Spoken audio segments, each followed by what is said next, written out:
Hello. Hello রাজা, জানো কি হয়েছে? বাবা কল দিয়েছিল, দিয়ে তোমার ছবি পাঠালো। ঘটনা কি বলো তো? কি করছো বলো, কিভাবে কি করলা, বাবাকে কিভাবে ম্যানেজ করলা? আমারও তো কিছু জানাও নাই। এত কিছু বুঝতে হবে না। তুমি যে 2 মাস আমার সাথে যোগাযোগ করো নাই, এখন তোমাকে সারা জীবন এর শাস্তি ভোগ করতে হবে। মানে কি? মানে নতুন চাকরি পেলাম, তোমার ফ্যামিলির কাছে গেলাম, তারা রাজি হয়ে গেল, আমার ফ্যামিলি তো রাজি, ব্যাস হয়ে গেল, এটাই। আমাকে তো জানালাও না কিছু।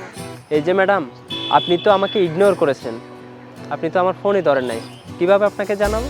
বিকালে দেখা করো তুমি। কেন, পাত্র কি পছন্দ হয় না? ও, তোমাকে যাই বলছি সেটা করো না, দেখা করো তুমি।